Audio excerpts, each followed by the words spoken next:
so sous vide time. Sous vide. So, and what is sous vide? I think that's a girl that lived down the street from me when I was little.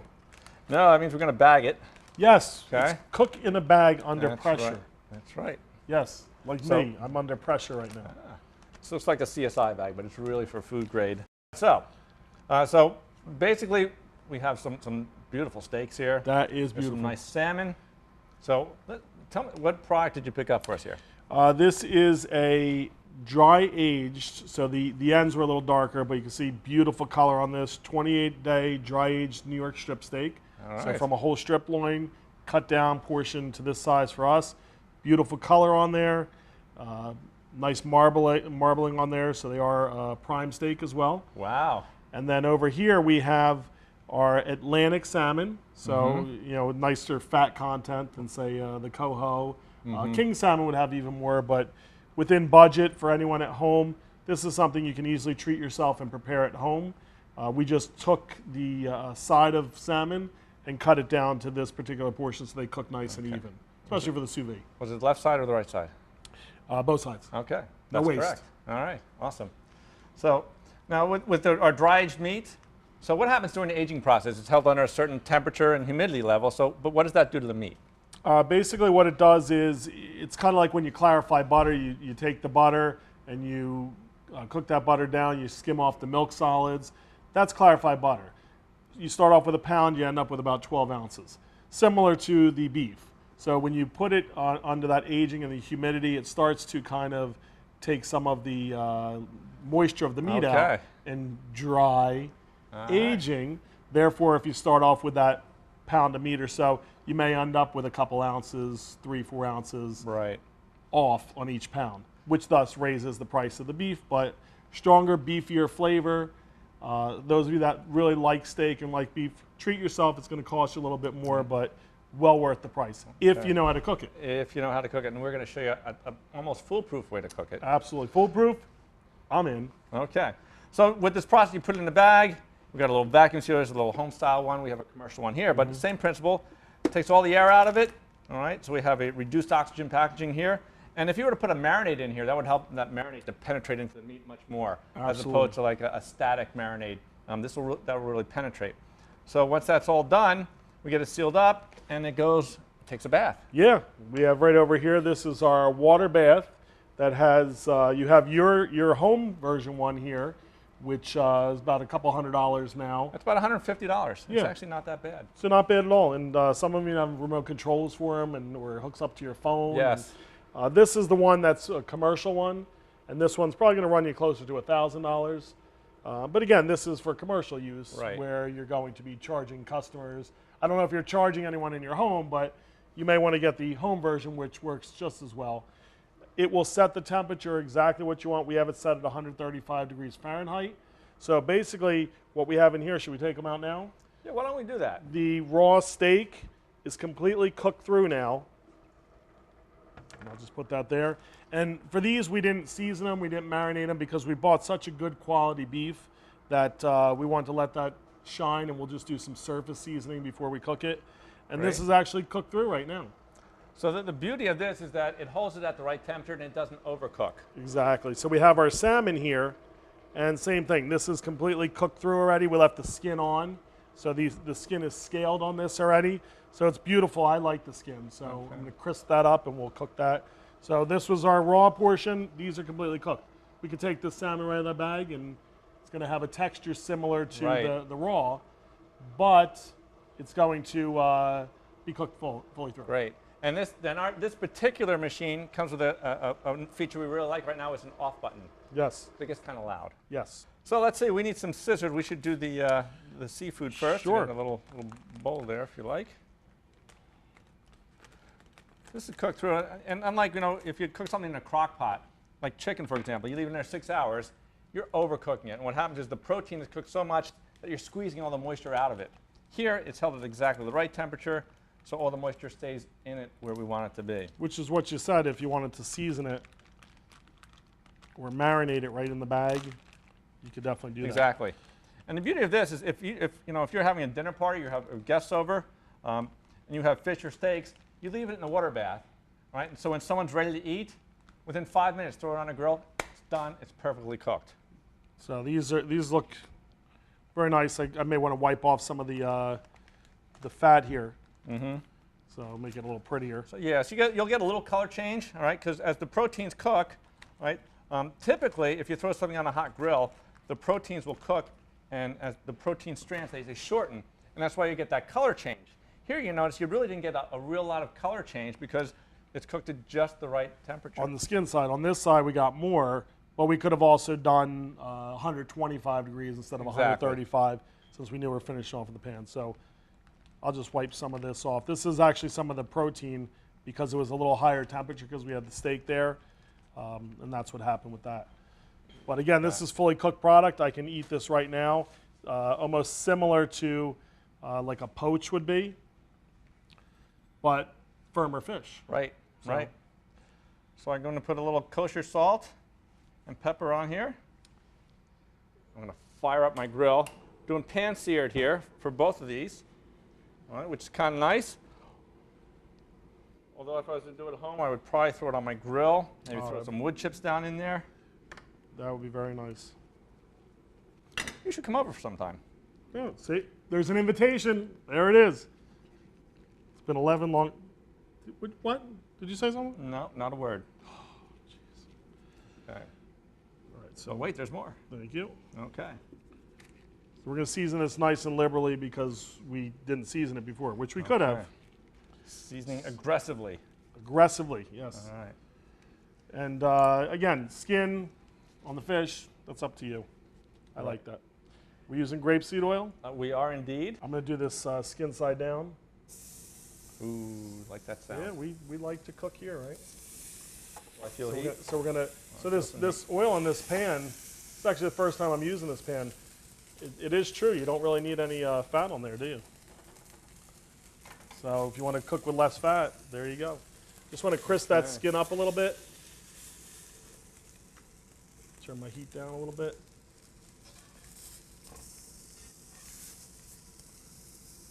Okay. Let's see.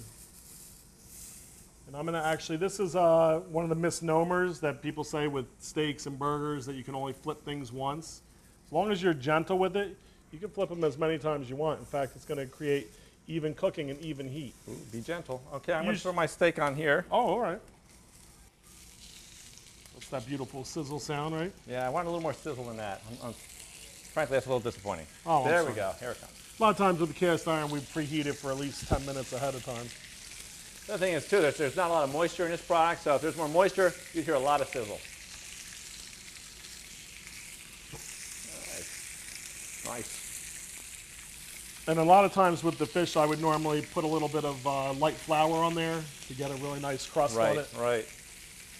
But I guess this is the gluten-free model. So what's happening with the steak now is it's cooking. And I mentioned before how the proteins will change color. So normally when a steak comes off, or any meat, you want to let it rest. Oh, that's the noise I was looking for That's before. the snap, crackle, pop. All right, so I want to see if I can get some sear marks here. That crosshatch. So hopefully you see some lines there. I didn't see them. You see them out there? It's not important for you to see. It's important for them to see. Can you see? See what? Well, they certainly can't smell because you know what they don't have still? Yes, I do. I haven't mentioned it at all. So I'm going to do a demonstration now. A demonstration with my demonstration. A demonstration within the demonstration? Exactly. A So double demo? Yeah. That's not like double dipping, right? No, never. Never double dip. All right. So I'm going to turn these over. These are not going to take that long to cook. Oh, We got a little color there. there you go. Okay. So that's the tough side when you're doing with the grill pan as opposed to that really hot heat from, Exactly. from the charcoal grill. Exactly. So that's the one thing of doing it here. We didn't want to fill up the kitchen with smoke, although we may end up doing that anyway. Yeah. It's all good.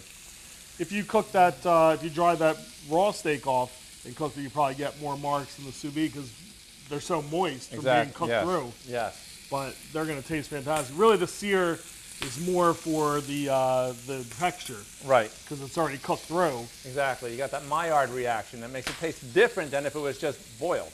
Who's Maillard? Some French guy. What do we care about his reaction? It's about your reaction to our food. Exactly. So getting back to my demo within a demo. Oh, sorry. Double demo. So what happens is, if this is the muscle strand, right? It's muscle tissue, right? As it cooks, the proteins get all tight. And they tighten and they tighten. So all the juices that should be in that muscle tissue is between all the muscle tissue, It's the tightest paper towel I've seen all day. you know? So what we do is we let it rest, all right? Oh, And yeah. as it rests, it's like a sponge. It opens back up, and all that moisture, all that liquid gets absorbed back into the protein. So now when you slice it, it doesn't lose all the juices all over your cutting board or all over your plate. That was very well explained. If the people aren't salivating from this food out there and paid attention to that, you know why you don't cut into your meats or your proteins right away. Let them rest. Let it rest. I'm liking that sear.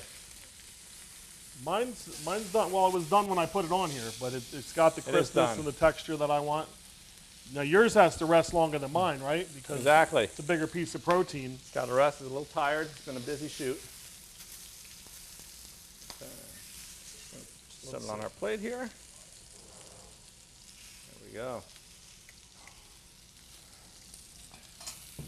I'm plating mine up over here now. And I'm guessing this has got to be a nice shot through this sizzling smoke here, looking at the finished product. It's like war, I tell you. It's like war. Can you see that so far? All right, so I got a little sizzle pan here. It's not hot. It's a little but one, yeah. It's cute. I'm gonna serve both pieces here. Why not? Oh, feeling generous. Well, there's two of us. We'll share. That's a good So point. I got my sliced lemon ahead of time. I'll All put that right there. Right. Nice. Little microgreen. Okay. Microgreen makes everything look fancier, doesn't it? You're not going to put any hot peppers on there, are you? You want some hot peppers? Of course not. Let me get a little of the roasted vegetable, I think, to put around the side. But we do eat with our eyes first, right? That's true. When you sous vide it, you can have plenty of moisture there. Some more greens just for a little pretty color. You do nice work. Yeah, we try. So there we have our sous vide, then pan-seared salmon, Wow. and And our prime New York strip steak. The sous roasted vide. vegetables, sous vide. A little salt and pepper is all it needs. Time to eat. Nothing else to say.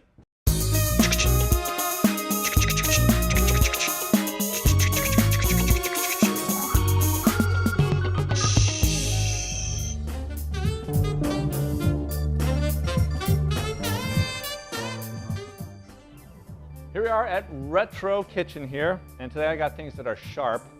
Something as basic as a potato peeler or vegetable peeler. This one's actually from the 70s, and it's actually Swiss made, ergonomically correct, still survives. This is actually made to scale fish.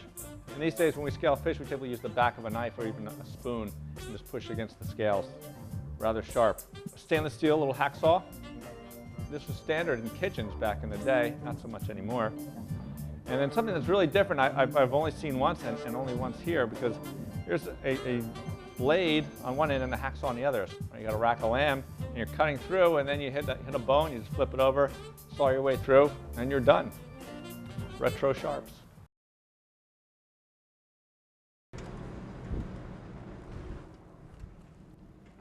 Thank you.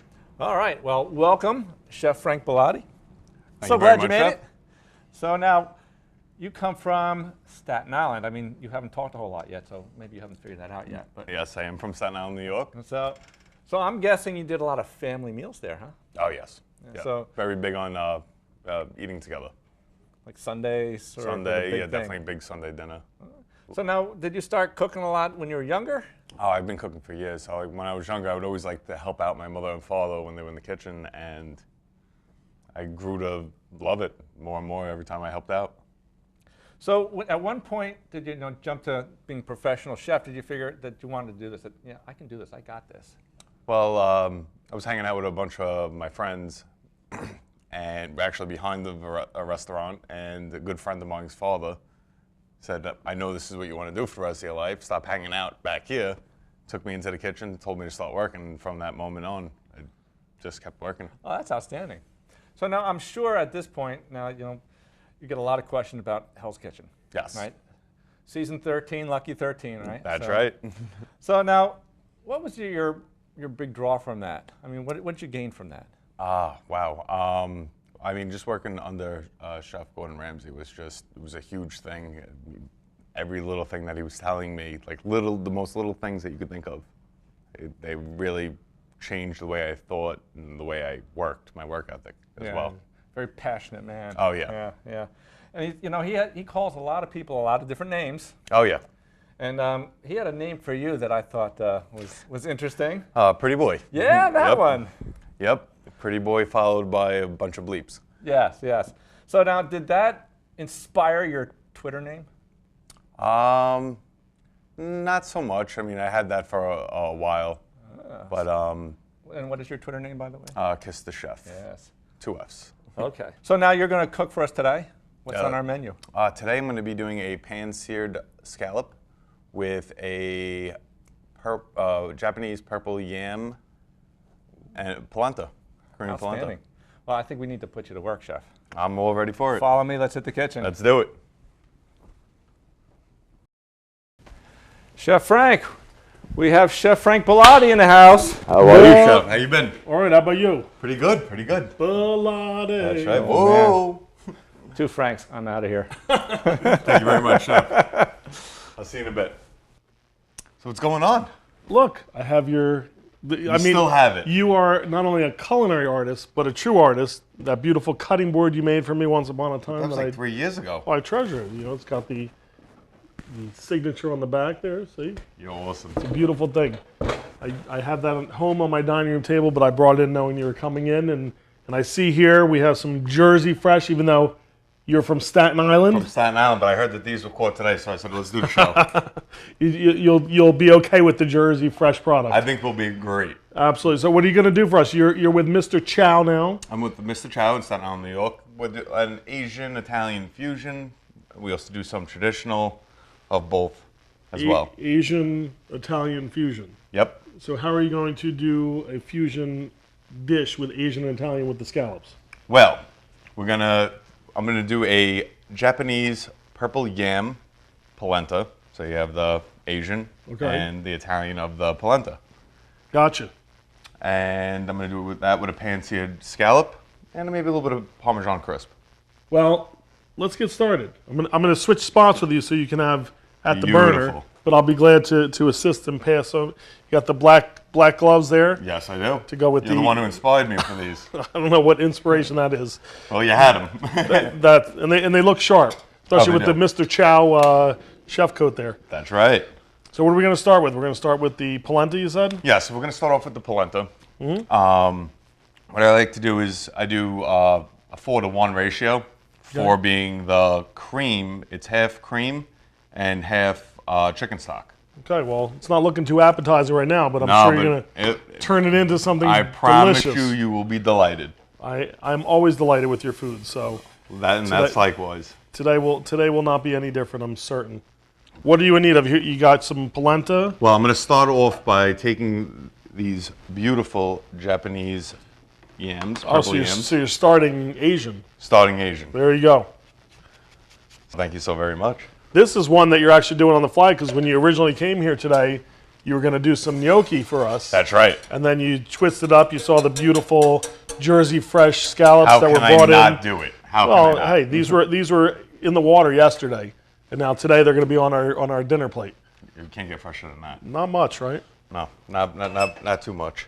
So you got your purple yams, your Japanese sweet potatoes. Yes. So what I'm doing is chicken stock. That's right. And what I'm doing is the only reason why I didn't use like a clam juice or a fish stock is because you don't want to overpower it too much. So this is a very light chicken stock. Okay. So, but if you're feeding vegetarian, obviously vegetable stock.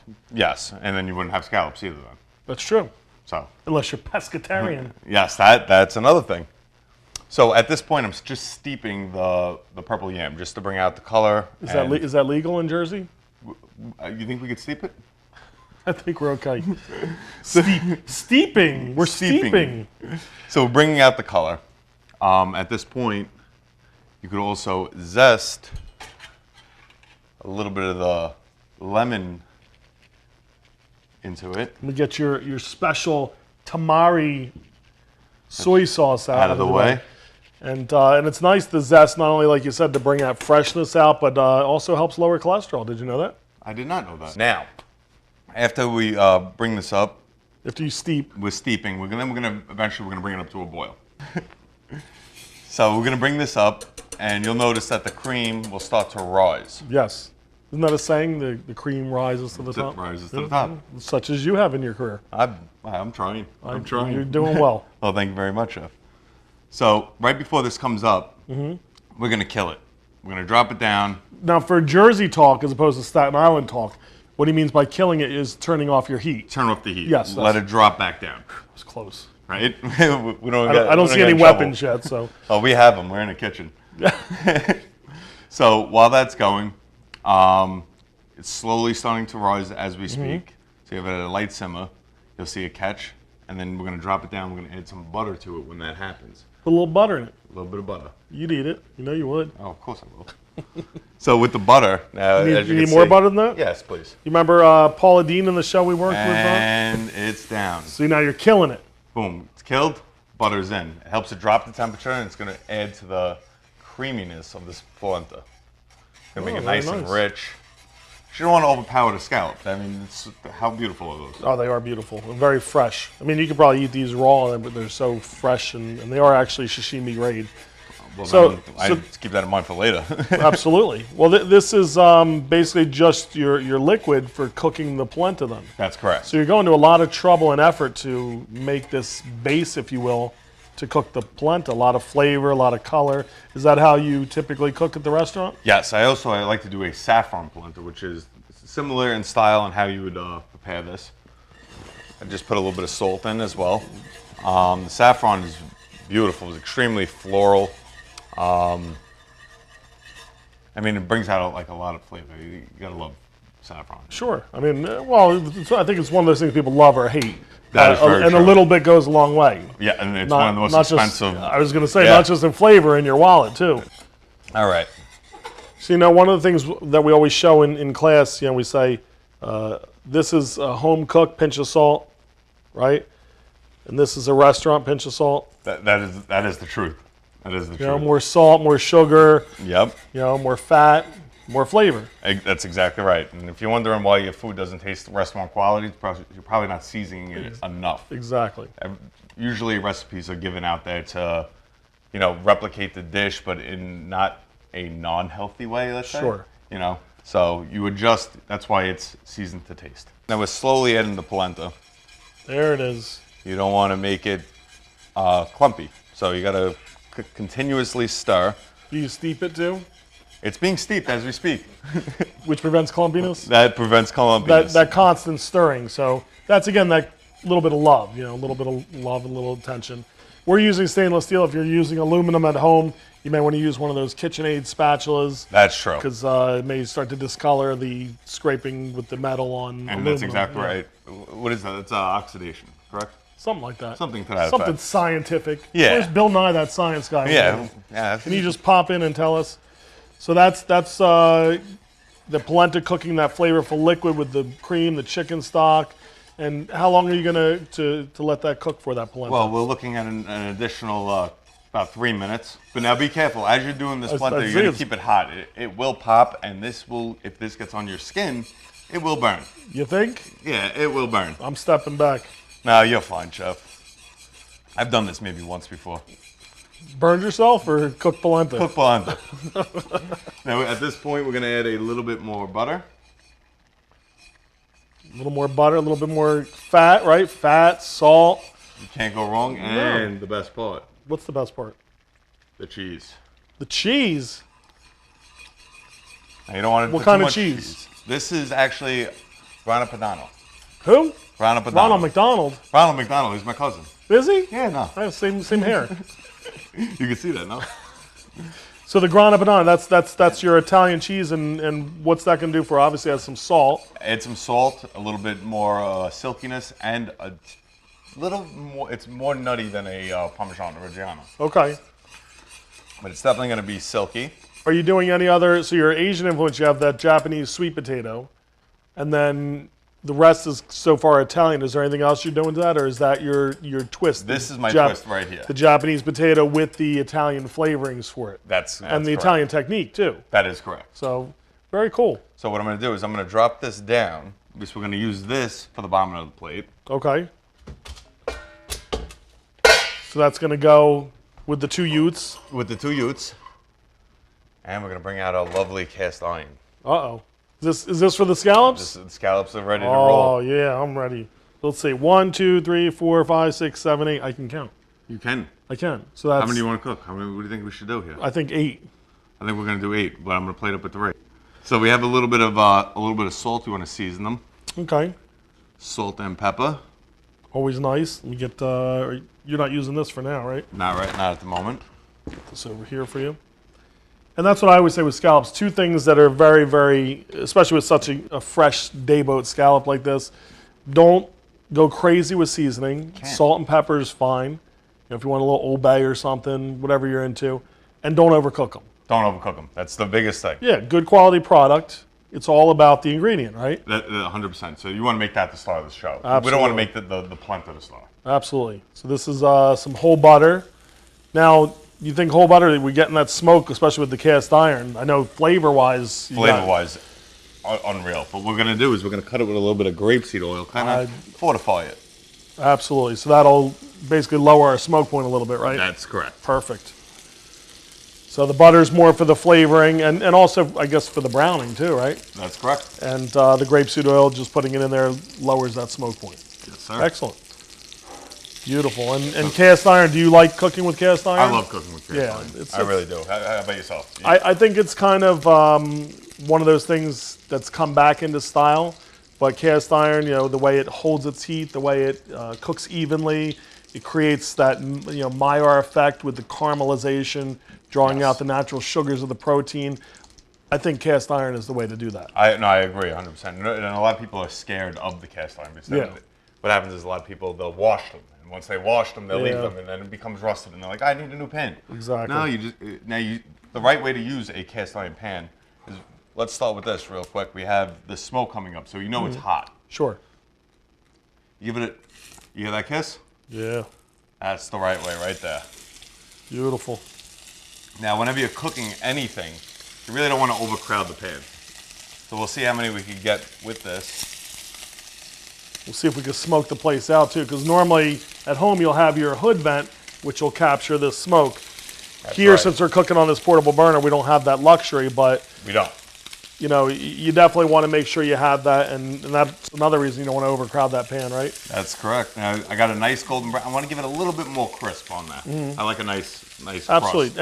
And me personally, I like to cook both sides with that sear and medium rare in the middle. Some people just like one side. Some people what do you like like? one side. I like both sides. I Because agree. It gives it you have a balance of texture. It's almost like a sandwich. See? Unless you want an open face sandwich, you have one side of bread. But I like to do both. Or a frank and a blank, A frank and a blank. or 2. That's right. Can never only have one. It's like peanut butter and jelly. You can't have one without the other. That's right. Oh, that's Look how beautiful. golden brown those. Wow, those look amazing. So what are we Now, gonna? At this point, I'm gonna pop those out in a second. We have our polenta. Oh, look at that! It has a nice color too. That nice purple color. Now we gotta take these out because these are perfectly cooked as we speak. And you'll get a little bit of carryover cooking too. That's correct. So if you any protein you cook, obviously the larger the protein, the more you're going to let it rest. But you need to let the food rest. So how are we going to make this beautiful restaurant quality presentation? So we're gonna take a little dollop here. A little dollop will do you. So this is our Japanese Italian polenta using That's the right. purple sweet potato. Very interesting.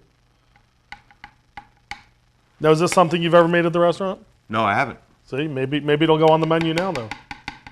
I saw. Listen, I seen all the fresh ingredients you had on board today. Yeah, you use it. Yeah. I'm happy that we did the last minute switch. Anything fresh is always good. Can't go Get wrong. rid of that.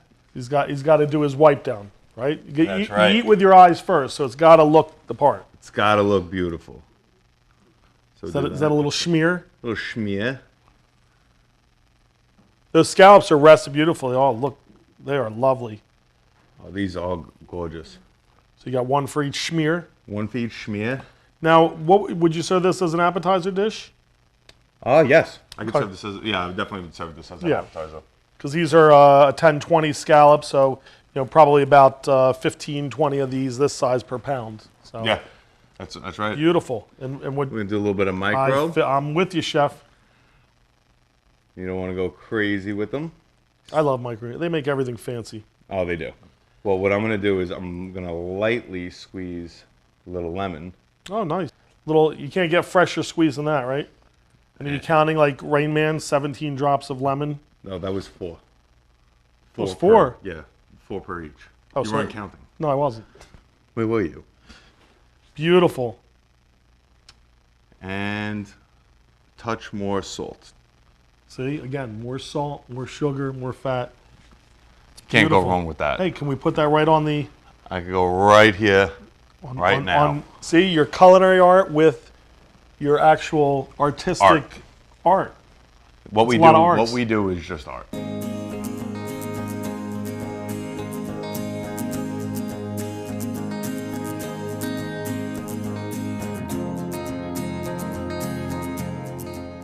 That basket looks amazing. Well, it's fresh stuff. We have some fresh broccoli, all from the local farm, seasonal items, but you can get these any time of year. Some cremini mushrooms, baby portobello out there, right? Lemon oyster mushrooms, local broccoli, carrots, rainbow carrots, and we produce this bisque here, and this bisque is vegan. There's no cream in it. We actually use some cashews pureed in there, so it's really a healthy for your immune system to rejuvenate all of those cells, right? All of those ingredients have so many benefits, like you just said. And Sure. that looks amazing. And I did have some before, And? and it was delicious. And I you just feel love better. the fact that it was vegan and and just all natural products right there. And one of the ingredients in there is, you said, broccoli, which is another anti-inflammatory, antifungal. It's another, cancer fighter. It Sure. also helps with diabetes. So there's so many benefits to broccoli that you can eat it raw and you can eat it cooked. All of those ingredients right there in that is just amazing. So in this case, they're cooked, but again, better than opening that canned soup. This is a fresh soup that's on the cellular level, awakening your whole body and helping the immune system. Carrots, just like you said, for the immune system, can benefit your body in helping to process items. Aids in digestion. This is something that's Mother Nature. It's going to go down easy. It's going to help you in every possible way for your body to live healthier. And this definitely are, again, food for health.